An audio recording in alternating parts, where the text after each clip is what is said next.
someone listening in. Hi, ladies. All right. So let me explain this properly because there are three levels of messaging that we need to look at today. Level one is where you're at expression. So now in this level, you are just sharing your thoughts on social media and it feels authentic because it's just you, but you're not strategic yet. You don't really know, how to strategically build an audience, how to attract them into nurturing trustworthy conversations so that they can later become your paying clients. So you're not strategic about it. You're just sharing authentically on social media. And in my journey, that's where I started. I started my business in 2016, my coaching business. And I just really shared raw and real footage of me doing things. At the time, I was into wellness. So I was doing wellness coaching at the time when I started my coaching business. And I just shared videos of myself exercising and videos of myself doing things that was relevant to, my niche at the time. I didn't really know what to do and how to do it. I just did it. And Sharon says, that is so me. Okay. Then we get to level two. Level two is communication. So now you are starting to become aware, hey, this can actually be a thing. I need to start communicating my offer. I need to start communicating that I help people. And now you're starting to explain what you do. The message is becoming clearer, but it is still not really converting into paying clients. So that is level two. And I saw that in, I later went into mindset coaching. That was the second niche that I was in.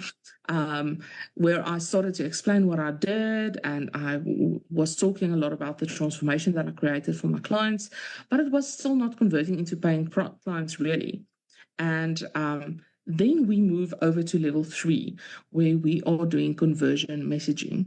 And now at this level, you are speaking to, number one, a specific person, because if we speak to everybody, we speak to nobody. Okay? And we are talking about a specific problem that we solve for that specific person. And we are speaking about a specific outcome, a promised land. So the specific person, a specific problem that we solve, and a specific outcome that we help them create. And that is what moves people.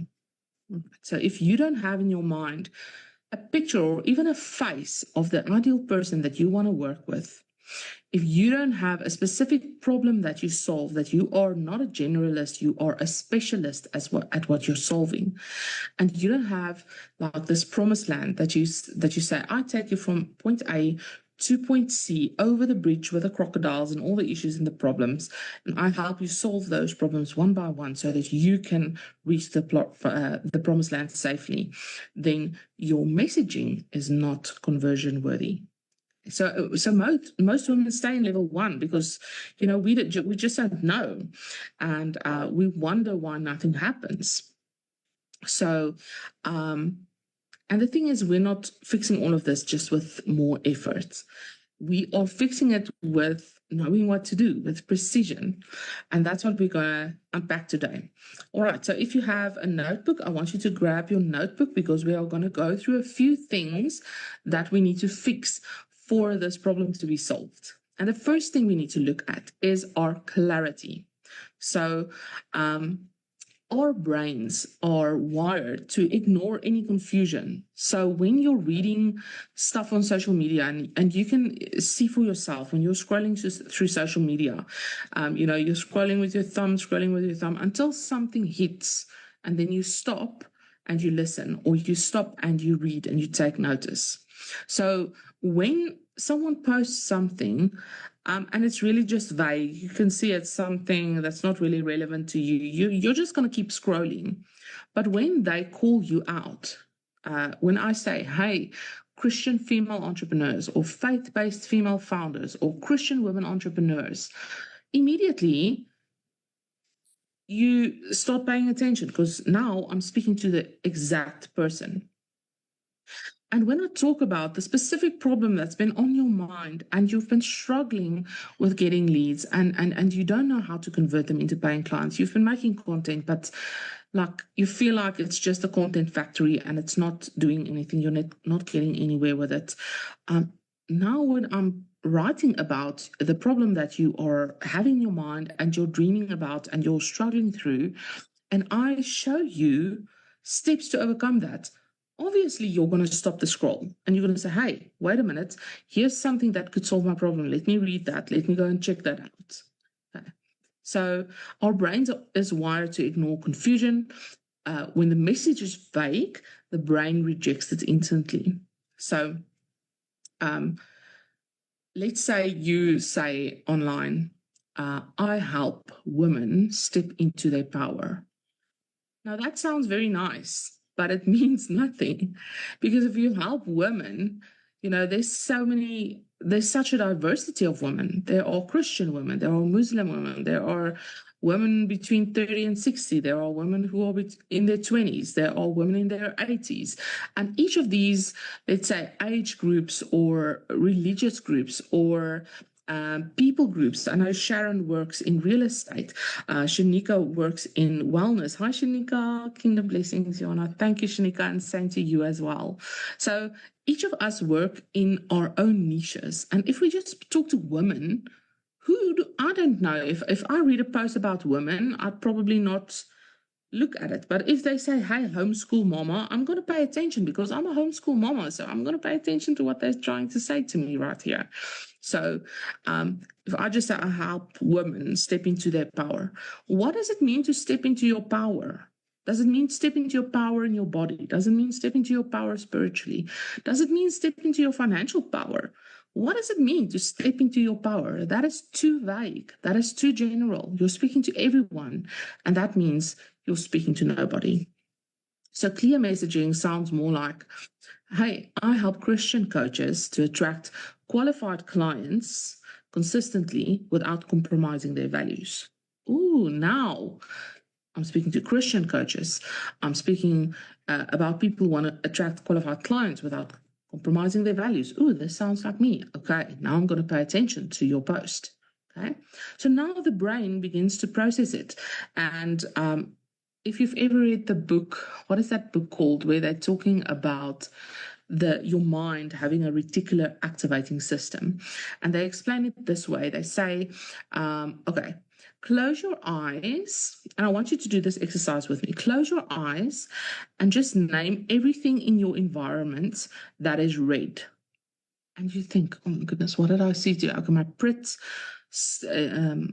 is red, and maybe my lipstick is red, and I don't know much red. And if I say, okay, now open your eyes and actually look around you and see what is red. Oh, there's lots of red things on my desk. Okay, good.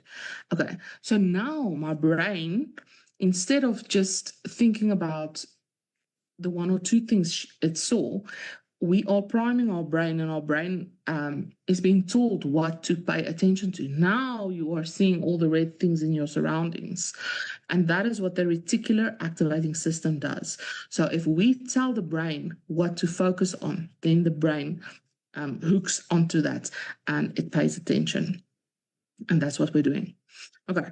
So in terms of clarity, I want you to ask yourself two questions. Number one, can I say what I do without explaining it twice? So if I say my I help statement, am I leaving people like, you do what, with who, when, where? Like, I'm not really sure what you're doing. Or number two, does a stranger understand immediately what I do? Okay, so your I help statement needs to be so clear that we don't have to explain it twice and a stranger can understand immediately. So my I help statement says, I help Christian women coaches to build authority, visibility, and systems to scale their coaching business using AI with integrity so that they can increase their influence, impact, and their income. Now you know exactly what I do, who I help, what I help them with, what I do for them, and how I get them the transformation. And now your brain can process that. Okay. All right. So clarity reduces our potential clients' resistance to working with us. So I'm just going to repeat those two questions that you need to ask yourself in your journaling. Can I say what I do without explaining it twice? And the second one is, does a stranger understand immediately? Okay. The second thing that we need to look at, so we looked at clarity now. The second thing that we need to look at is our voice, and we need to upgrade our voice. We need to deepen our voice. And what do I mean with that? People don't just respond to our information, whatever we put out online. They respond to congruence. And congruence is just our message sounds like us. It feels trustworthy. It feels like they feel safe. They feel at home. But when our message isn't congruent, it's not authentic to who we are. Even if the message is good, there's a subtle distrust in the message because we feel like I can't quite put my finger on it, but like something feels a little bit off. Okay. So we have to have that congruence. And the questions I want you to ask here with voice is, number one, do I edit myself heavily? Do I need to follow a script really? And do I sound different depending on the post? So maybe I'm copy pasting what somebody else is putting out and I'm putting it as my own content, or I'm reading something from a book and now I'm posting that. But my audience never really gets my flavor. They never get my essence as a person. So questions are, do I edit myself heavily? And the other one is, do I sound differently depending on the post? And that's important. Always be congruent. We have to be consistent. People who see our message, who read our stuff, must, they must look at a post online and then they must say, I need to forward this to Yana, or, you know what, that sounds just like Yana stuff. And then when they scroll up, they must see, oh, it is Yana. Okay, cool. Yeah. So that's how congruent and consistent our messaging needs to be. So that's your voice. And the way to fix your voice is just to keep doing it. The more we write, the more we find our voice, find our essence, and how we speak to our people. Okay. Number 3 is resonance. So we spoke about clarity, we spoke about voice, and now we're speaking about resonance. And this is where most people's messaging breaks down. So our audience isn't always necessarily listening for information, but they are scanning in their brains for relevance. They are asking themselves subconsciously, is this about me? Do they understand me? And is this my problem? Because if it's not your problem, you're going to click off and say, oh my goodness, let me rather watch something else that's really relevant to solving my problem right now, because this is not it. Okay. And then they're just going to leave the live, or they're not going to click on the message or on the training or on the post to read it. So if your message is general, again, it gets ignored. So the 2 questions we want to ask in this category, which is resonance, is number 1, am I speaking to a real moment? Did this happen? Is this something people can relate to? Or am I just speaking in general? This is just general ideas. I'm just sharing generally. Bring it close to home. Speak about the now. Speak about what you see, what you feel, what you hear. How is it relevant to you? How does it affect your worldview? How does it affect your beliefs? How do you interact with that piece of knowledge and teaching? Okay. Because when we're really getting specific in our content and we're really talking the truth, it creates that emotional connection. And I'll give you an example. In my Esther Mandate group, there is a lady that is posting about, she's making posts about makeup and something around a transformation around makeup. But it's very generic. There's no specific transformation. You can't really see what is the problem that she's solving and who she's talking to. it's just very general, very generic. So we tune it out. We're like, oh, this is just fluff, and we just tune it out and keep scrolling. Okay. But when we're really talking about a moment, and we're talking about the real experience, and we're talking about our life, and we're talking about, shared human experience, that's when people pay attention. That's when we're injecting our life experience, the lessons God taught us, what the Holy Spirit is revealing to me at this point in time, all those kind of things. And that creates the emotional connection. Remember, we're building real relationships here. We're not just selling our authority and just talking about our expertise. We want to share our heart. We want to roll down the window of the limousine so people can have a peep in and look at, who is this person sharing this message? Okay. So things I share about myself is, hey, I'm a homeschool mom. Hey, I have these puppies that bark at my window. That kind of thing. So people have a window to your soul so that they can make that emotional connection. We're not just sharing our expertise until the cows come home. Okay. Number 4 that I want to share with you is conversion. So this is where, and conversion is just a fancy word for, converting our clients in or potential people into paying clients. Okay, so that is conversion. And that's where our messaging either moves or it stops. Okay, conversion is not about convincing people or coercing them into taking something that they don't want. It is about moving our audience in the direction of working with us.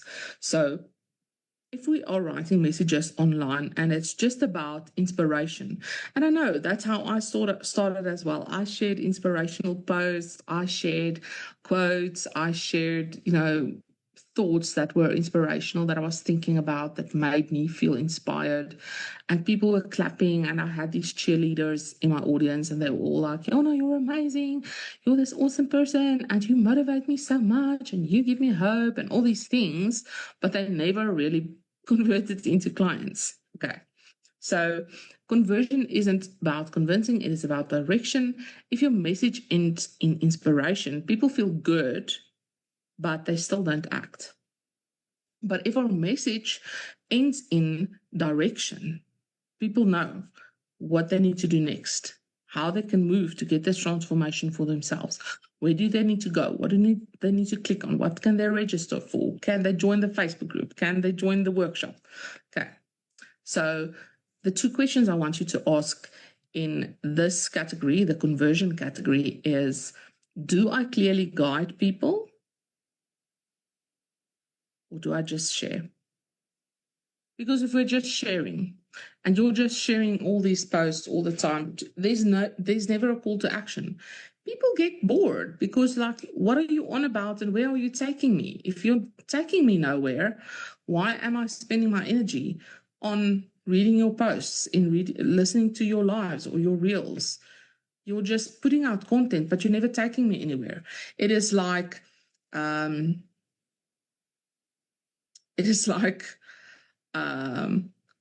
girl giving a guy attention, but she never dates him. You're just revving the engine, never going nowhere. Okay. And they get bored with it. So are you taking them to the next step? Are you having a call to action in your messaging that tells them directly where you need them to go? So clarity and direction gives movement in our audience. The last thing I want to talk about is consistency. So trust, when we're working with our people, trust is built through repetition, not our creativity, not the variety of our posts, not through constant changes. So when people see the same message repeatedly, they begin to believe it. Just think about how how the elderly people keep repeating the same stories over and over. We all have that uncle or that grandma who keeps repeating the same story, and we've heard it a million times. And every time she meets someone, she tells this story again. And we still listen in fascination, and we're still interested in it, even though we've heard it so many times. Why? Because that is the way tribes are built. That's the way trust is built. So I can tell that story to my grandkids one day about my grandmother because I heard the story a million times. I would tell it with accuracy because I've heard it so many times. And that is the way people feel trusted. They feel tribe. They feel connection because they hear the same thing over and over again. So consistency signals authority. Okay. And people believe the message that they hear repeatedly. Okay. So consistency builds a conviction in your audience that you know what you're talking about. You can solve the problem for them. They understand that you're the right person for the job for them. All right. So we spoke about many things now. We spoke about clarity. And if our clarity is missing, then we are leaving our audience in confusion because they don't know who we're talking to, what we're talking about. If our voice is off, then we're creating that incongruence and distrust in people because they can't quite put their finger on it, but it just doesn't sound like it is you. If resonance with our audience is weak, and we're not building this relationship part, we're just talking about our expertise all the time, it creates a disconnect in our audience. If the conversion piece is missing, people get bored because there's no action to take. They like it. You rev the engine, but there's nothing there. We're going nowhere. And if your consistency is low, there's no momentum building. So it is not that leads aren't available on social media. They are available everywhere. I mean, I think there is something like 3 billion people showing up on Facebook every day. I can't remember the stats, but go and Google it. There's like millions and billions, not even millions, billions of people showing up on Facebook every day. And that's just Facebook. I'm not even talking about LinkedIn, TikTok, WordPress blogs, YouTube, all the things. So the leads are available, but our messaging isn't activating them yet.